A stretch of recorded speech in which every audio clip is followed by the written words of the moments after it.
Talk about your late bloomers. As an age group swimmer, I swam on Golden West Swim Club here in Huntington Beach, and I wasn't really that great, age group swimmer. But in high school, I started to get a lot better. West was introduced to the sport as a kid growing up in Bloomington, Indiana. And you go 4 breaths, 3 breaths, 2 breaths, 1 breath, and then the 5th one easy. But at age 10, the West moved west.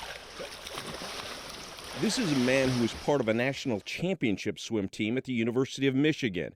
Then in 1996, he finished third at the Olympic trials, missing the game by just fractions of a second in the 200-meter breaststroke, and he eventually retired. I immediately faced what is a kind of crisis now for some of these top athletes.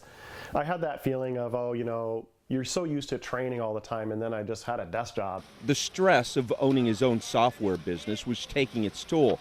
His doctors recommended, of all things, swimming. I trained a little, here and there. I would go to a practice, but I surfed here in Huntington Beach and did weights and stayed healthy and fit. And by age 40, he was the oldest man to make the Olympic trials in the breaststroke. So a very good friend of mine who is an elite master swimmer, I told him we're doing a story on Steve West. He said, man, that guy is a beast.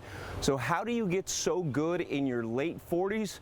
Well, for one, you train with your 16-year-old daughter. It's good most of the time. Sometimes she's just like, hey, Dad, get out of here. I don't want to swim with you. She needs to go to practice, and they get in at 5 in the morning, 3 days a week. So at that time, I was like, well, I guess I'll just train when she trains.